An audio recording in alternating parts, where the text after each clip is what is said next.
But I live here in Washington, D.C., and we're looking forward to having you as our 51st state. With our Canadian friends. Our 51st state. And that's how 2025 started. A complete roller coaster of rhetoric, disrespect, US exceptionalism, and ignorance from the right. Welcome back, everyone. Today's episode is going to be a special one because I put together everything that we've gone through this year in a single video. It took me a while to gather everything together. One of our viewers actually suggested this idea.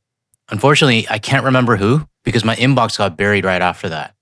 So if you're listening out there, I really appreciate you sending me this idea. So today we're going to walk through all of it. From the travel boycott to the US businesses begging Canadians to come back, from US government officials gaslighting Canada, to the disrespect coming from regular US citizens. And it's all not negative. We also talk about the positive this year, including Canadian tourism thriving. So yeah, it's going to be a long video. So if you want to grab a coffee or a tea, now's the time for you to pause the video and go get it. The final backdrop for 2025 comes from my mom. She took these photos at Hopewell Rocks Provincial Park back in September. My parents' trip was a perfect example of Canadians redirecting their travel away from the US and back into Canada. And I know millions of other Canadians did the exact same thing this year. Thanks for sending these over, Mom. Oh, and stick around to the end because I have a lot of people to thank for where this channel is today. Okay, let's get into the 2025 stories that really stood out to me, starting with the US travel boycott reports. Mayor Rhonda Hart's statement last week promising a charm offensive to reassure Canadians they're welcome. Since then, the city unveiled banners along North Palm Canyon Drive reading Palm Springs loves Canada. The banners were installed over the weekend by the city's downtown crew, with support from all 5 city council members. Canadian snowbirds have long boosted Palm Springs' economy, but rising political tensions are slowing their visits, and local business owners tell News Channel 3 they're feeling it. Palm Springs was one of the first cities to report a drop in Canadian tourism, and I don't think their banner promotion worked very well. They continued to try to lure Canadians back for a little bit, but then pretty much gave up. Because after that, the reports coming out of Palm Springs just stopped. Let's move on to the next region. Stacy Ritter with the Fort Lauderdale Tourism Board tells me the downward trend of Canadians making trips to the Sunshine State is concerning, but Ritter adding she understands why Canadians feel that way. We recognize why those sentiments are where they are, and as I said, we respect them. But when you are ready to come back, and we hope that you will be ready to come back, we will be here with open arms and open hearts, and ready to embrace you. Because you're going to find us the same people that were here before you decided not to travel. And like I've said before, that's the problem right there. You are the same people you were before we decided to stop traveling. The same people who a majority of Florida voted for Trump. The same guy who escalated the 51st state rhetoric. Florida is a weird one. We know businesses are struggling. I literally did another video on Florida last night where 2 business owners said that they can barely pay rent without any tourists. And yet, the media and state officials keep saying they had a record year. So which is it, Florida? Oh, and I haven't even mentioned the snowbirds yet. We'll get into that later. For now, let's move on to the next city.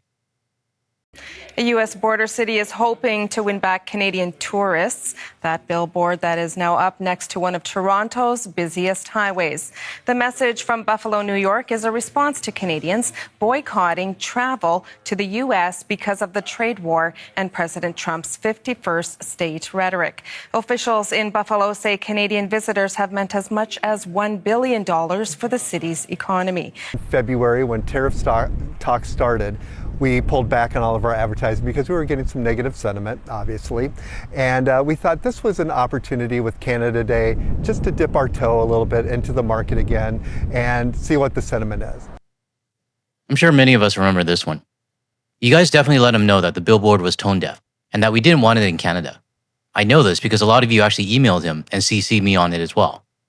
And yet, this guy thought on Canada Day it would be a great opportunity to try again and send us a marketing campaign. Well, almost a half a year later, I'm pretty sure things have not improved at all. I have a question though. Did they finally take that billboard down in Toronto? Let's move on to the next one. Yes, we've fielded inquiries from visitors with these concerns. So as far as at the border crossing, our message to travelers is, of course, we don't necessarily, as a tourism marketing agency, we don't necessarily have jurisdiction at the border, but we encourage travelers to review the guidelines as to making sure they have all the right documentation and all the proper credentials for any kind of border crossing.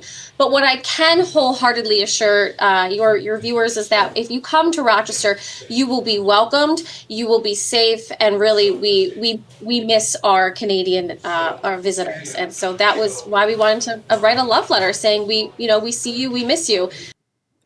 I remember this one because a lot of the feedback you all gave was pretty consistent. That this woman only cares about us coming back to spend money, and that she couldn't guarantee our safety at the border or even with ICE around. This report aired, I think, back in the summer. And since then, things have not improved. If anything, it's actually gotten worse. You clearly don't have control of what happens at the border, and yet you still want us to take that risk to come visit your city? No thank you, Rachel. All right, let's check out the next one. Bon hop off. Those big red double-deckers are hard to miss in San Francisco. What's missing? International tourists. Today, we've seen a total of 7 foreign tourists. Can you believe that? Just 7 people. Sam Sohal, CEO of City Sightseeing, says most riders these days are domestic visitors, but even that number is down compared to last year. This year so far, it's about 35% down. What was really shocking was June and this few days of July, the bottom has fallen, basically. We're 50% down. We're a little bit worried. We can probably weather the summer, but in the wintertime, if this is the summer, what's going to happen in the winter, that's what scares us more. As someone who rode that tour bus in the past, I remember having to wait 2 buses to come by before I can get on. So it was just that busy. We're now in the winter, so I really wonder how business is going for this tour bus operator. I'm going to guess it's not going to be any better. But with the new travel restrictions and requirements to get into the United States, I'm pretty sure it has not improved. Let's move on. A lot of people from Victoria come down during the summer, and it's summer, middle of summer, we've not seen any Canadian traffic. It's been months, 3 to 4 months, and the last time they were here, they were complaining about the border, about the max they can spend while they're here. It's a bleak reality that's left Sasha Lisikov questioning if she can keep her business, Minted Method, open much longer. I'm at a point where we've been cutting hours for our employees. A far cry from the smiling faces and adorable onesies she was posting on social media.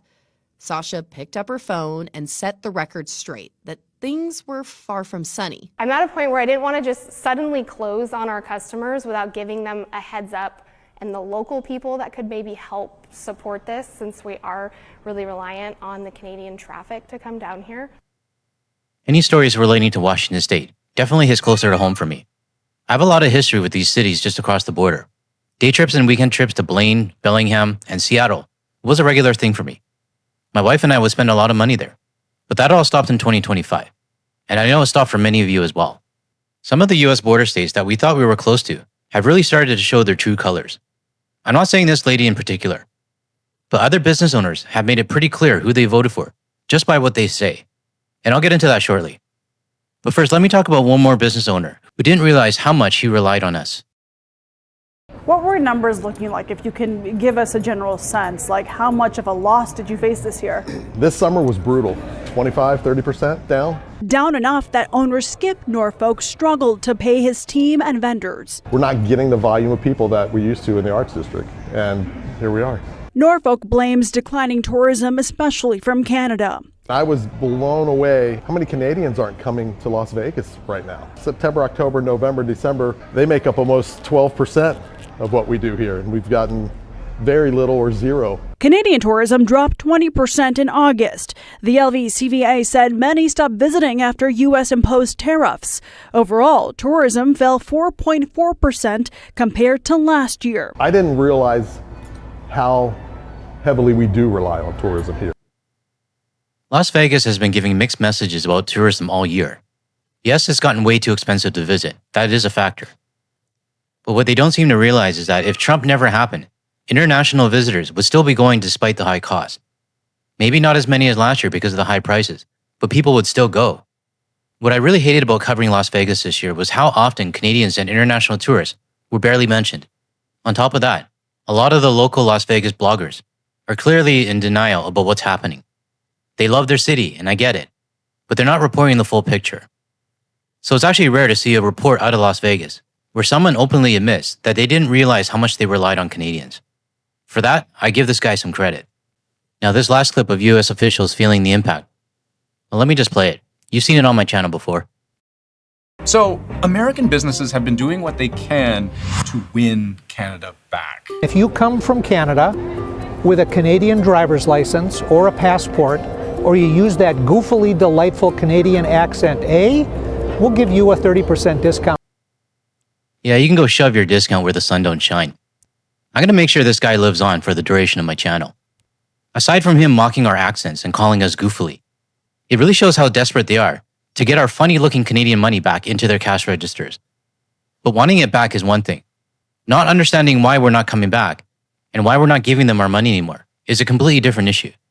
So I want to start off with a few business owners and officials and their reasons for why we're not coming back. Either. Especially when it's hitting on the weekends, because that's when everybody's off of work. The tourists, I think, have done a lot of cancellations because of the rain. I think on the surface, the elephant in the room, if you will, is the drop in cross-border shopping. It's integrated into the business model, it's integrated into the customer base. The other really important component to this conversation is the exchange rate. I want to say that it was right about 70 cents to the dollar, and we have always known that that is pretty close to the bottom of the exchange rate where it just doesn't make financial sense for Canadians to shop here. Of course, with the tariff talks, people's emotions got running wild. At the same time, though, in Canada, there's a lot of, it's a record high food bank usage. Housing prices are through the roof, so people are, to begin with, there's a lot of underlying problems where people are, trying to get ahead and having a hard time doing that. Rain in May didn't do businesses any favors. Our season normally starts in May. It didn't start till like late June, which was a late start for us. Mason jar owner Lynette Thayer says rainy weather and a lack of Canadian visitors since has likely contributed to the store's 15% drop in traffic. Unfortunately, this situation is not unusual for us because we went through this during COVID when the border was closed for 19 months. I hate to break it to you, lady, but this isn't like COVID. During COVID, the border was closed, but Canadians still wanted to visit your country. Now, the border is open, and Canadians are choosing not to go. You see the difference? I'm going to guess she doesn't understand. I have a few more to show you. The summer swing never happened for us either. I don't know if it's the hurricane, the economy, a mix of the two, but we've definitely been, everybody around here that I spoke to has been down about 30% this year. As you can see, there's still a few people walking around Old Orchard Beach, but owners tonight just don't know the exact cause of their dip in sales and are just hoping for a more consistent season next summer. A big part of my channel is calling out the bullshit coming from the US media. But what actually followed was a whole series of reports from business owners and officials who genuinely didn't understand why we are boycotting. Instead, you keep hearing those excuses. The weather, the exchange rate, Canadian food banks, hurricanes, blaming the economy. And you even have business owners in Maine, which is a blue state, who absolutely have no idea why their revenue is down. I'm so confused. I pulled all of these excuses together because to me, it shows a mix of disrespect and pure ignorance about what's really happening. And it's made even worse by how the US citizens and their officials frame the situation to their own viewers as if they have no idea why Canadians are pissed. For these businesses and officials who are now suffering, I'm sorry, but I have zero sympathy. If they want to bury their heads in the sand and believe whatever they want to believe, they can keep doing that without seeing any of our Canadian money. Now, it's not just US businesses that are being ignorant. We also have US CEOs and government officials gaslighting Canadians on multiple levels. Let's take a look at these clips from 2025. Surveys which show Canadians protesting a trip to the U.S. Williams believes once the weather really starts to turn, they'll make a statement for a while, and then they'll get in the middle of winter and then quietly get on a plane and go down the next day. And so when people stop coming to Maine, particularly from Canada, from the maritime provinces, they're not hurting Donald Trump. They're not hurting the powers that be in Washington. They're hurting their friends here in Maine whose businesses thrive and depend on Canadian traffic. And that is disappointing. You're not sending a message to Washington, and you're only hurting your friends and potentially family members who live and work in Maine. I cannot explain President Trump's rhetoric about the 51st state. That is his statement, but I think it has been made very, very clear that most view that as nothing more than a positioning statement, if you will, something to maybe agitate. I don't think that that's constructive, quite honestly. If I can just add, 4 senators here, both political parties, spent the morning working to build bridges, not throw wrenches. Oh, cut your bullshit. If you don't know about these 3 clowns, I think they're senators. They came up to Canada demanding that we change our legislation. As far as I can tell, there was never any reports on what the United States would do for Canada in return. So it was a one-way bridge. Now back to Governor Mills. I can't do a year-end video without Governor Mills in it. When I first started this channel, I did have a bit of sympathy for blue states because they're on the opposite side of the Trump regime. Yeah, I was a bit naive. But when I listened to more interviews from Governor Mills, I realized something. She's not here to understand what Canada is going through. She's here to get us to help fix a problem that her president created. And by fixing a problem, what she really means is helping her state economy financially. But this interview here crossed the line for me. She gaslit Canada by saying that we're not harming Donald Trump, that we are harming our friends and family in Maine, and that she is disappointed. Well, screw you, Governor Mills. Canada did not start this mess, and I'm not going to be made to feel guilty about boycotting and hurting Maine's businesses. I did a report on a Maine bar owner who's seen a 75% drop in Canadian customers, and yet he refuses to blame politics for his decline. He completely ignores the prime reason why Canadians are not coming over. So this bar owner refuses to blame Trump, then I can only guess who he voted for. So Governor Mills, this bar owner you're calling one of our friends is not a business I want to support. And neither are thousands of other businesses in your state that may have checked the box beside Trump's name in your election. So if I hear any future interviews with this kind of gaslighting in 2026, you can be sure I'll be commenting on it on behalf of many Canadians. God, that felt good to get out. Hopefully I won't have to talk about her again in 2026. Now moving on. Canada isn't just being gaslit by US officials and businesses. Regular citizens, mostly on the right, have also been disrespecting Canada on a whole new level. I'm fully opposed to taking over Canada. Why would we want a bunch of libs in some like Arctic wasteland? Like if we're going to take something over, like Turks and Caicos, I mean, let's be smart here. What do we need Greenland for? I have a list of places we should take over before we take over these frozen, wastelands. So no, I don't want to take over Canada. I don't want to absorb 40 million socialists. I don't want to take over Greenland. I don't want to absorb healthcare for 40 million, 56,000 people. These are preposterous proposals that I don't think are ever going to happen. I'm showing this to you because this is the kind of respect that Canada gets from a lot of US citizens. Being called a wasteland, a bunch of libs. This kind of talk has been amplified in 2025 because of the orange guy. I get it that it's always been there, but this year it feels like it's 10 times louder. And the really shitty part is that it's become socially acceptable for US citizens just to say it openly. That includes racism and profiling of people of color, even within their own country. But the hate doesn't stop with regular citizens. Even CBP guards, the people who decide whether or not you're allowed into the country, are starting to show their true colors now.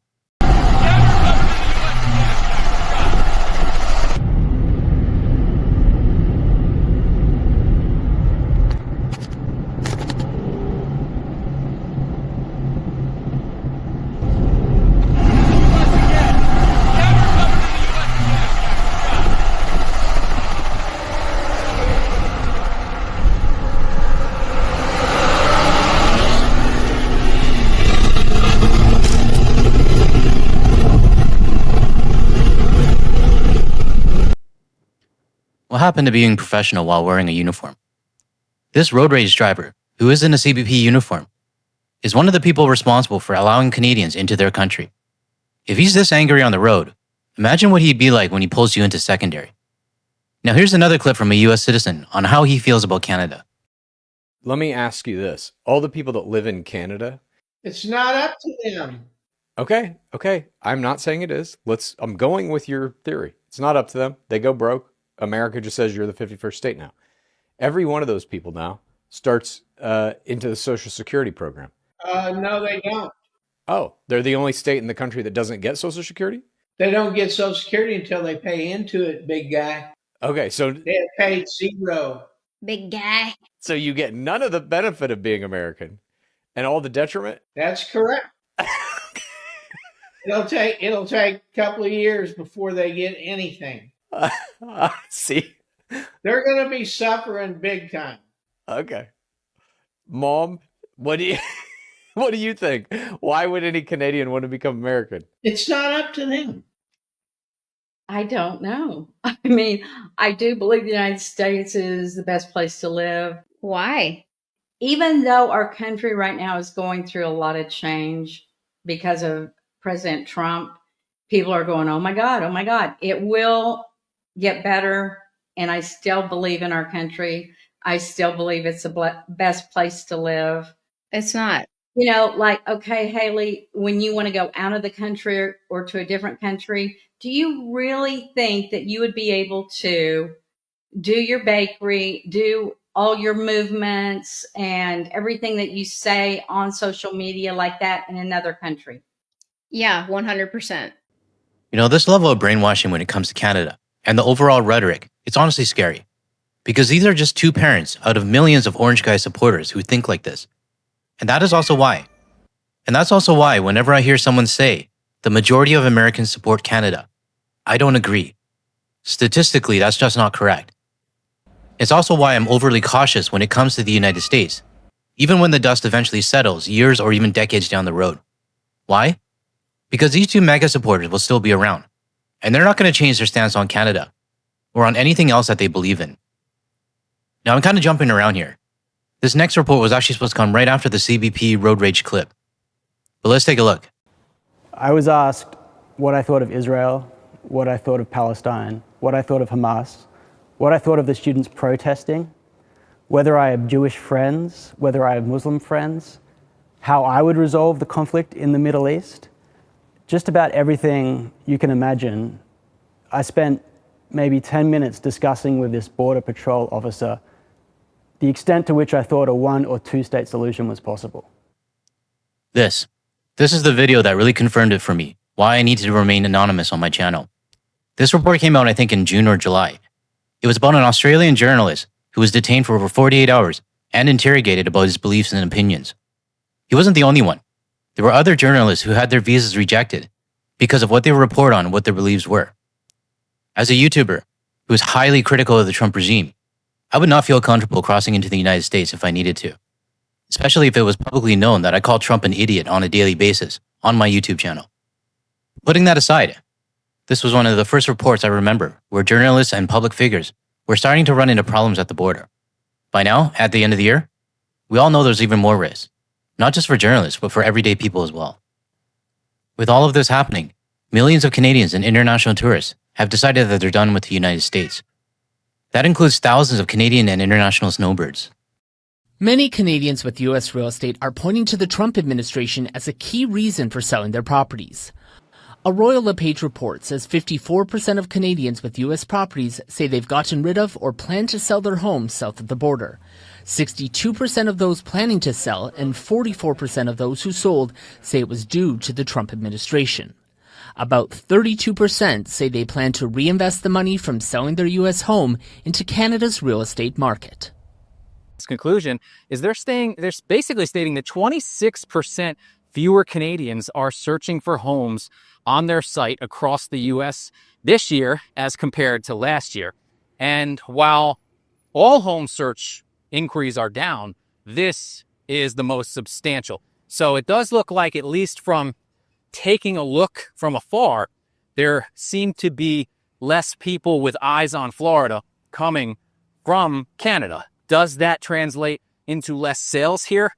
I don't know. %. Are they giving you a reason for not coming this time around? They're saying since the changes around January 2025 that in the economic environment that they don't feel welcome. We have seen a tremendous drop off, Kate, in terms of how many Canadian buyers are looking in South Florida, be it if it's in Fort Lauderdale, Boca Raton, or Delray Beach. It already has. Please, to all the Canadians, we love you. Please come back. So you can see there's a clear impact that Canadian snowbirds are having by not going to the United States. Of course, there are still some that decide to go. But these reports wouldn't exist if it wasn't causing real problems in Florida. Now, another industry that's been hurting, besides tourism, is the US liquor industry. And this one actually makes me happy. Not because the alcohol was pulled off the shelves. Well, that does make me happy. But because of who's upset about it. And that main US mouthpiece complaining about it. That jackass's name is Chris Swanger. He's almost at the same level of irritation for me as Pete Hoekstra, who's coming up later in the video. But first, let me show you why I have zero sympathy for the US liquor industry. Look, I recognize there's a lot of emotions invoked in the broader national politics going on between our two great governments, but this industry is really should be immune from all of that, and it's providing economic harm, no doubt, to American distillers who love the Canadian people and want to export their great brands and share these great distilled spirits products with Canadian people. And at the same time, many Americans love Canadian distilled spirits as well. So I recognize there's a lot of emotion, but this industry really should be immune from it because it's affecting the hospitality economies for both the great country of Canada and the United States. You see how selfish this guy is? He wants immunity while other industries are suffering. And his justification is that it's affecting the hospitality industry. But realistically, it's just about the bottom line of the distillers. Just another gaslighting pro. And let me just add, this guy did vote for Trump. Are you putting any pressure on the Trump administration to drop the tariffs that they have placed on Canada and to make nice with our country? Listen, we're working very, very hard trying to help the Trump administration appreciate and understand the importance of our industry as it relates to here in the United States, of course, but also because we're an industry of distinctive products. Products that get people drunk. And we're not widgets. There are broader issues that are being debated related to energy, lumber, dairy, and all of the above. In the little old distilled spirits industry, you know, we try to stay in our lane, but we are doing our best to help the Trump administration understand how our industry is an industry of distinctive products, and we're an industry that is intertwined together, and we are working very close. Okay, enough of him. He genuinely gets me angry. Do you notice how many times he said distinctive products? Who the hell cares? There are plenty of other products that are far more important. Lumber, metal, aluminum, steel, minerals, the whole auto industry, and a whole lot more that are far more distinctive and much higher priority than alcohol. I have a feeling we're going to hear a lot more from him in 2026. And unfortunately, he'll still be gaslighting us. And let's not forget, Kentucky overwhelmingly voted for Trump. So many of the distillers who are now in this position played a role in causing it themselves. Speaking of another industry that shot itself in the foot, let's recap the soybean industry. Well, the concern is that prices will continue to drop in certain areas of the country that have higher transportation costs. The basis has dropped to record low levels. Right now, the Chicago price is a little over $10 for a bushel of soybeans, but there's places in North Dakota where the basis is $1.70 under the market. So their soybeans are only worth a little over $8. And cost of production for a bushel of soybeans varies farm to farm, but it's around $12 per bushel. And soybean farmers are going to experience huge losses this year. The farm economy is already struggling due to many factors, including high cost of production, which tariffs are impacting as well. And we just need a level playing field. We need a free market to work. And American farmers are great at producing, but we don't need these barriers out of our control put up that make us uncompetitive in both selling our soybeans and in purchasing the inputs that are required to grow them, such as fertilizer. Level playing field, free market to work with, barriers blocking your business. Who do you think actually caused all of this, Caleb? Have you ever stopped to think that it might be the same guy that you checked the box beside when you voted? Again, I have no sympathy for Caleb and the soybean farmers. Now moving on to another one of my top 3 US citizens. On my shit, it's this guy again list. Pete Hoekstra. This is what we have to deal with. And we're going to get right into the meat of the stuff that we want to talk about today, okay? I'm disappointed that I came to Canada, a Canada that it is very, very difficult to find Canadians who are passionate about the American-Canadian relationship, okay? You ran a campaign where, it was anti-American, elbows up, me too, it was an anti-American campaign. That has continued. That's disappointing. What's disappointing is that we have to deal with you for at least another 3 years, and that you're saying all this shit on our own Canadian soil. I also don't know why you decided to use the Me Too slogan. That wasn't part of the boycott or any anti-American movement. I don't even want to spend too much time on this guy. We already know what kind of a pain in the ass he is. But this next guy is a real piece of work. You're looking at Senator Joseph E. Martin.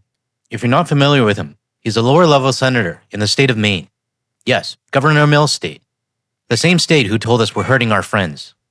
This guy actually thought it would be a good idea to send a letter to a BC MLA. A letter explaining how Canada could become part of the United States, what Canadian rights we'd have to forfeit, what we'd supposedly gain as a US citizen, and even how we'd be allowed to bear arms. The only thing I can think of is that this guy's trying to score brownie points with the orange guy, trying to show that he believes in the 51st state idea, basically kissing his ass. I know this pissed off a lot of you. Many of you emailed his office with your complaints, and I even know that there was a Reddit post that posted his phone number, and apparently the phone system crashed. I can't take responsibility for that one. What I do know is that some of you did not hold back in your responses to him. I even did 2 videos summarizing the GTL community's responses to him. The scary part? He probably thought we'd be okay with it. And to me, this is just another example of the 77 million who voted for this orange guy, and what their mindset really is when it comes to Canada. There were a lot of trolls in my comments saying that Canada should accept the offer, and I want to thank my mods for taking care of that situation. But here's the thing, these trolls and bots, we now know and have proof that some of these conservative and MAGA accounts aren't who they claim to be. Let's take a look. Take a look at this account. This account is MAGA Nation. This is certainly one of the most prominent MAGA accounts. It describes itself as America First, Patriot Voice for We the People. We can see there's nearly 400,000 followers. And what I will say is that this is an account that racks up hundreds of thousands of views, reshares, engagement, certainly. However, the data from this new rollout shows us that, in fact, MAGA Nation, this account here, is not listed as being in the United States. It is listed as being based in Eastern Europe in a non-EU country. I'm sure quite a lot of bot accounts around the world were unprepared for this, because overnight, it was revealed where many of these accounts were actually based. This update is only on Twitter, but we would be naive to think that it doesn't happen on YouTube, Facebook, and other social media platforms. What this really shows is how much misinformation and outside influence there is out there. And again, we would be lying to ourselves if we didn't think it would happen within Canada. But this update on Twitter did more than just expose accounts operating outside of our claimed countries. It also exposed a lot of AI-driven channels and where they're actually located, including my copycat, who turned out to be from Pakistan. If you're not aware of my copycat, this guy literally stole my videos, scripts, thumbnails, and the entire look and feel of my channel, and he also tricked a lot of you thinking that you clicked on my video. Then he threw it all in an AI blender and repurposed it for himself. He even emailed me to say that I inspired him, but that he thought he didn't do anything wrong. Just from that one reply alone, I already knew he wasn't Canadian. He said certain things in a way that a Canadian never would. And this just proves something important. Some of these AI channels who claim to be Canadian, they probably aren't. They're most likely content farmers. So be careful out there. Sadly, another media source we need to be careful with is our own national news stations. We've talked about the big players now. What other attractions are there in Orlando? You know what? It's got to be the great outdoors and the sunshine. From mild to wild, there's fun for things of all ages. One of the most popular things to do is to zip line over gators. Now, understandably, that's not for everyone. Alternatively, you can go kayaking over crystal clear waters, and you can even go snorkeling with manatees, which I think is really cool. What I also Oh my God, I can go snorkeling in Orlando. Yeah, seriously, screw off. Seriously, this is some grade A bullshit coming from CTV. A paid ad disguised as a news report is tone deaf and is honestly pretty low, especially given the current climate that we're in. This is definitely something we're going to see more of in 2026. So I strongly advise everyone to be mindful of what you're watching and how it's being presented. Now, I've shown a lot of what the hell moments that happened because of our dysfunctional neighbor to the south. And it's definitely been a wake-up call for a lot of Canadians. But moving forward in this video, I want to show some positive things that Canada has done this year. I would say that everyone knows these are truly turbulent and quite tough and challenging times. And in those times, you need to choose your friends wisely. And Sweden is choosing Canada. And I think rightly so. And we're also seeing a very strategic work from Canada, and not least from Prime Minister Carney himself, in choosing his friends globally now very, very strategically. This is just one of many countries that our Prime Minister and our government are now speaking with to diversify our partnerships and investments. For me, I'd like to cut as many strings as possible with the United States, so we don't have a single point of failure. Of course, it can never be 100%. But making a serious move to be less reliant on the US is necessary. Even if a democratic government takes power in 3 years, I don't want it to go through this every 4 or 8 years, depending on the US election cycle. And the Deputy Prime Minister of Sweden is right. We need to choose our friends wisely, and the United States is no longer one of them.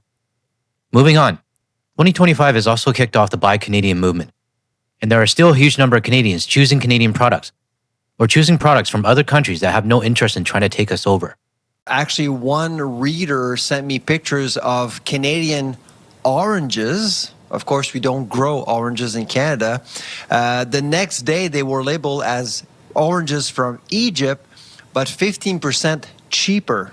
That's clearly a case of maple washing, and I think a lot of people are running out of patience, and that's why we are seeing more of these class actions, simply because there's just no tolerance for these things now. I think we're all fed up with the maple washing happening at the grocery stores, and I really encourage everyone to report every incident you see to the CFIA. Personally, I'm used to not buying US products now, and even here in Malaysia, it's surprisingly easy to avoid US products, even though there is quite a bit of US products here. Choosing Canadian products might be a bit tougher for me, but I don't mind supporting other countries that are allies of Canada. So keep the boycott of US products going. It's definitely making a difference. Now this next report shows how Canada's summer season is the clear winner when it comes to tourism. Yes, absolutely. We probably wouldn't have come to Banff today had we not been able to just come through the park gates for free. Was it reason for you two to come this way? No, I just love my country. And honestly, I'd rather travel anywhere in Alberta and Canada. According to the town of Banff, they've seen a 6% year-to-date increase in park gate traffic as of July 31st.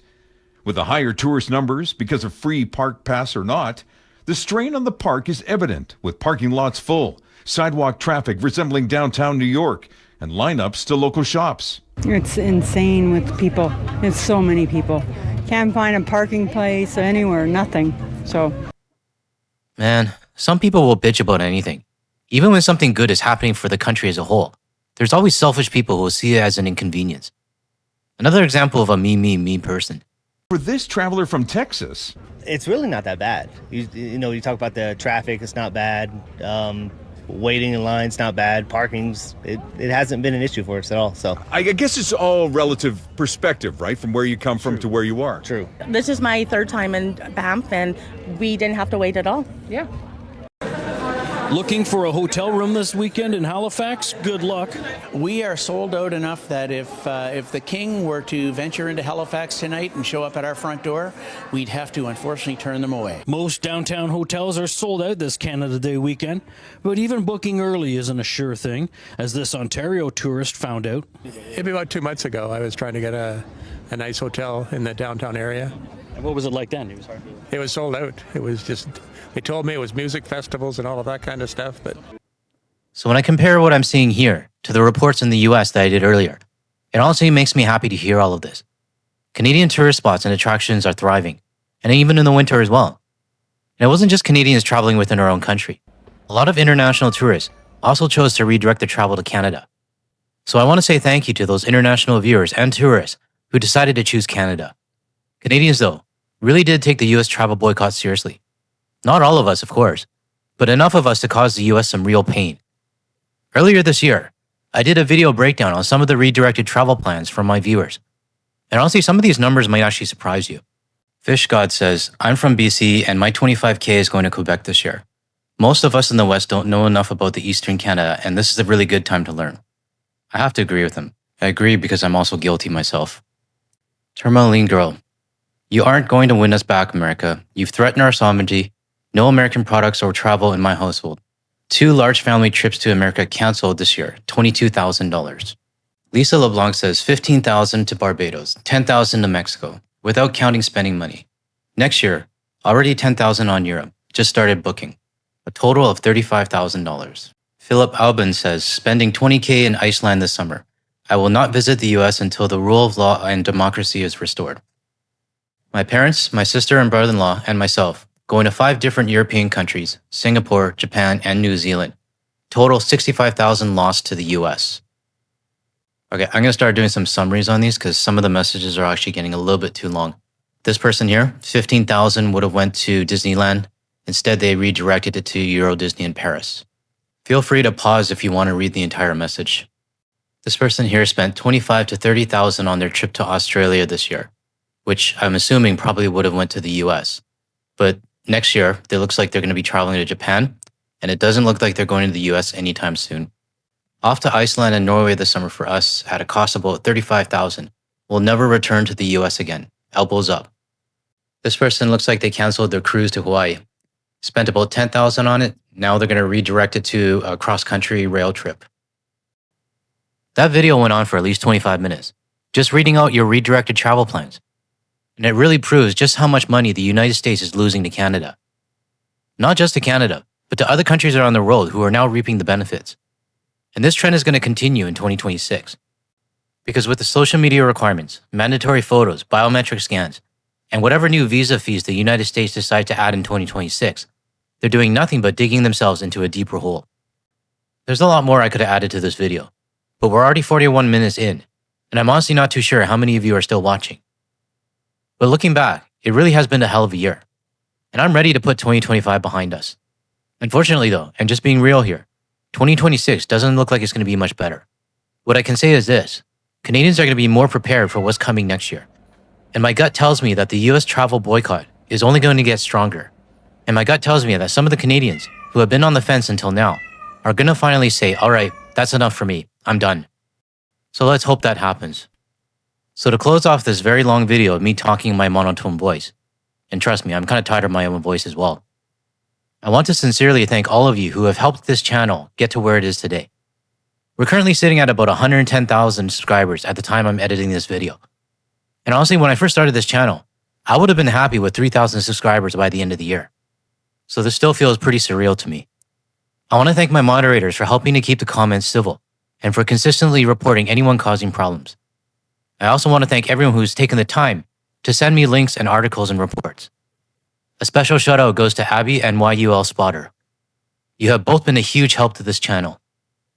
And another big thank you to everyone who I've interviewed on this channel. And thank you for trusting me with your story and allowing me to share it with the viewers. I also want to thank other YouTube creators for supporting each other along the way. Josh from The Enemy From Within, Bill from the Bill Kelly Podcast, Todd Maffin, House of L, Bella the Ranch, Jason from Wrong Enough to Know Better, Klaus Kellerman, The Planet D, and many more. I'm really looking forward to seeing what kind of collaborations we can do in 2026. And most importantly, I want to thank you, the viewers, from Canada, United States, Sweden, UK, Australia, New Zealand, Singapore, Belgium, Netherlands, Germany, Norway, Brazil, and so many others. This channel truly has a global presence, and it honestly makes me happy to see everyone interacting with each other in the comments. And last but not least, my wife. Thank you for being patient with me with how much time this channel takes up, and also for encouraging me to step outside my comfort zone. And of course, my co-host. Don't lie, I'm pretty sure some of you hit the subscribe button because of her. If you did, let me know in the comments. I'm actually curious to see how many people subscribe because of the co-host. That's all for today's long video. I want to wish everyone a happy new year, and I really look forward to continue calling out the bullshit in 2026. Have a great day, everyone.